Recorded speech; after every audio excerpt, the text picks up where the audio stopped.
Et salut les amis, c'est Nicolas, et aujourd'hui on se retrouve pour une nouvelle vidéo sur Death Game.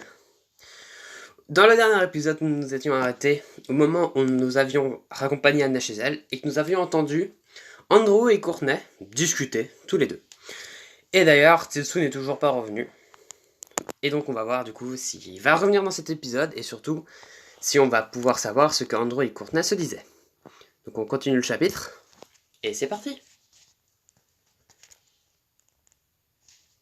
Qu'est-ce que c'était que ça? Je n'aime pas ce sentiment de malaise et de suspicion. C'est peut-être quelque chose de parfaitement innocent. Après tout, Anna et moi étions ensemble à l'instant. Nous ne manigancions rien. Mais quand même, ces deux-là... De quoi est-ce qu'ils parlaient selon toi?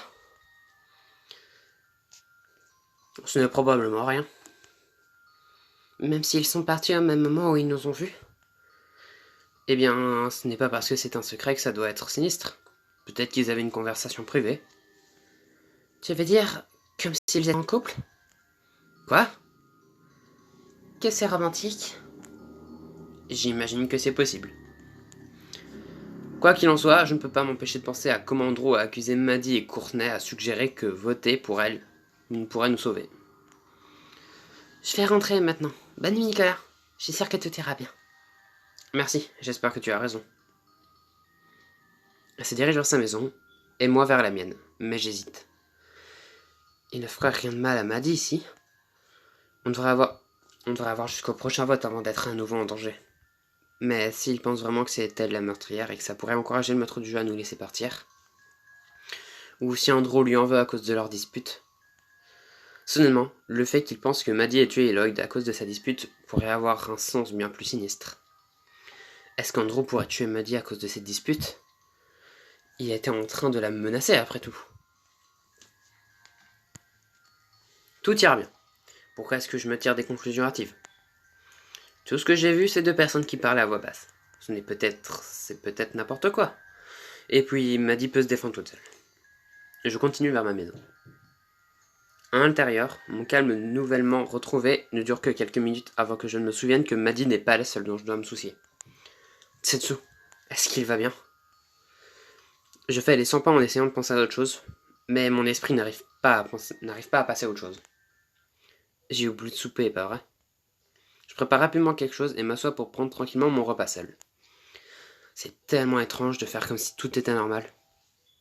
Alors que je finis, j'entends des voix dehors. Hein? Le soleil est presque couché, non? Qu'est-ce qui se passe? Quand je sors pour voir ce qui se passe, les autres font de même. Au centre de la place, le maître du jeu marche aux côtés de Tetsu. Je ne l'ai jamais vu si perturbé auparavant, mais au moins il va bien. Il n'a pas l'air d'être blessé. Avant que je ne puisse dire quoi que ce soit, à mon ami, quelqu'un se précipite à travers la place dans leur direction. C'est Kamiko, elle fonce droit sur le maître du jeu. Ne t'ai-je pas déjà prévenu? Alors qu'elle l'atteint, il sort un pistolet. Kamiko se fige alors qu'il pointe l'arme sur elle. Oh non! Et il nous avait prévenu qu'on serait pas aussi chanceux la prochaine fois. Je fonce en avant. Ne tirez pas, je vous en prie. Est-ce que je peux me faire en sorte qu'il m'écoute? Comment le convaincre? Est-ce qu'il acceptera de marchander? Le maître du jeu ne tire pas, mais il ne répond pas non plus. Il m'ignore. Est-ce qu'il sait que je suis là? Il contemple Kamiko, malgré son masque. J'ai le sentiment qu'il essaye de se décider. Qu'est-ce qui lui prend? Le maître du jeu baisse son arme. Ne mets pas ma patience à l'épreuve une troisième fois. Il pousse Tetsu vers nous et se recule. C'est pas passé loin. Kamiko pousse un long soupir. Elle a l'air sous le choc d'être passée à ça de mourir. Oh allez, je viens de prendre une punition pour tout le groupe. Tu n'avais pas besoin de risquer ta vie pour moi.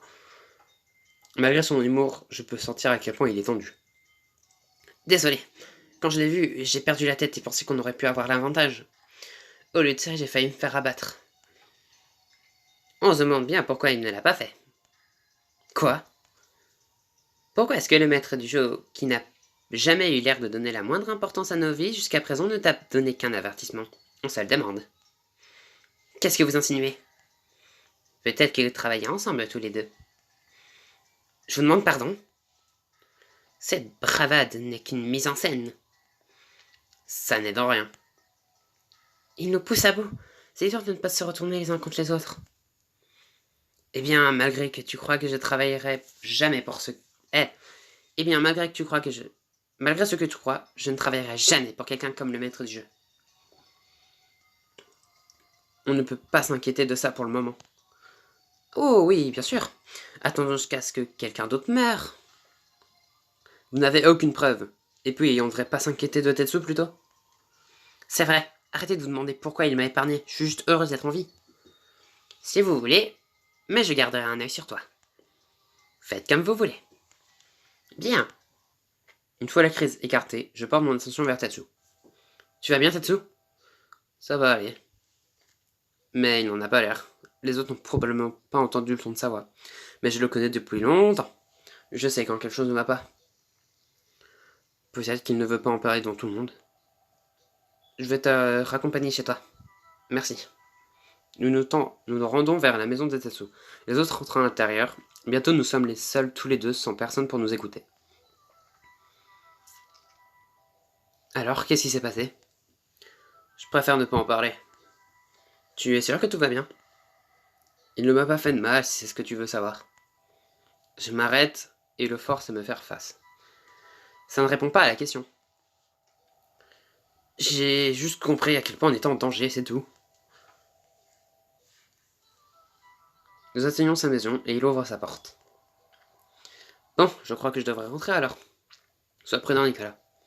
Ne t'inquiète pas, je ne resterai pas dehors après le coucher du soleil. Non, je veux dire en général. Je sais que tu veux trouver le moyen de sortir d'ici, comme nous tous, mais essaye de ne pas attirer la colère du maître du jeu. Je ferai de mon mieux. Je suis sérieux, toi et Kamiko aussi, vous devez comprendre que le maître du jeu ne vous fera pas de cadeau. Tetsu, qu'est-ce que le maître du jeu a fait pour t'effrayer à ce point? Attends là, je vais te donner quelque chose. Ok. Confus, j'attends dehors alors que Tetsu entre à l'intérieur. Il sort quelques instants plus tard et me tend quelque chose. Je la prends, c'est une dague dans son fourreau. Garde-la sur toi, utilise-la pour te défendre si jamais tu te retrouves en danger.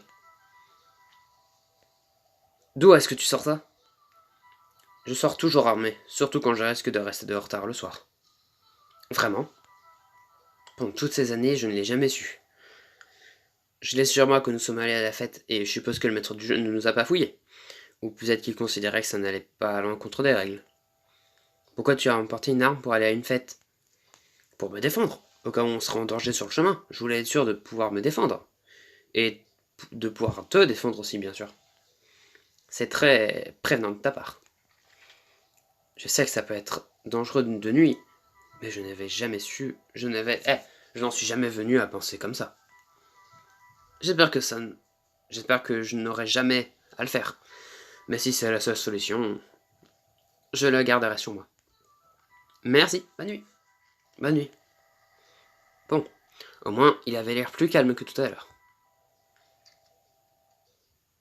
Alors que je retourne à l'intérieur, je me dirige vers ma propre maison. En quelques secondes, sa porte s'ouvre en grand. Nicolas! Je fonce à l'intérieur, son expression accablée semble me nouer le cœur. Qu'est-ce qui se passe? Il s'est passé quelque chose? Ma radio, elle a disparu. Quelqu'un a pris la radio que Tetsu fabriquait. Est-ce le maître du jeu ou quelqu'un d'autre? Qu'ont fait Nicolas et les autres à présent? Découvrez-le dans le prochain chapitre. Ah, et voilà le prochain... du coup, voilà la fin du chapitre. D'ailleurs, on remarquera que tous les chapitres durent environ toujours pratiquement 9 minutes. Bon, on va pas cracher sur ça, mais... Mais bon, ce chapitre-là est donc terminé. Donc Tetsu est revenu, et Kamiko a encore essayé d'aller le sauver. Sauf que cette fois, le maître du jeu. Ou alors ça peut très bien être une ruse du maître du jeu en soi. Il peut faire semblant de ne pas lui tirer dessus, et d'être humble avec lui, avec elle. Et du coup, pour que Courtenay aurait réagi comme ça. C'est un raisonnement, comme un autre. Est-ce qu'il a vraiment raisonné comme ça, le maître du jeu, pour ne pas tuer Kamiko et semer la zizanie? Ou est-ce qu'il a juste été sympa et a décidé de ne pas tirer sur Kamiko? Ou est-ce que Kamiko est aussi la fameuse meurtrière? Parce que ça, on ne sait toujours pas si il y a vraiment toujours un meurtrier ou si c'est juste le maître du jeu. Mais bon, en tout cas, la radio a disparu. Courtenay suspecte Kamiko. Et du coup, c'est des réponses qu'on aura sûrement dans le prochain épisode. Donc d'ici là, je vous dis au revoir. Et surtout, si la vidéo vous a plu, n'hésitez pas à vous abonner, à lâcher un like. C'était Nicolas. Allez, salut!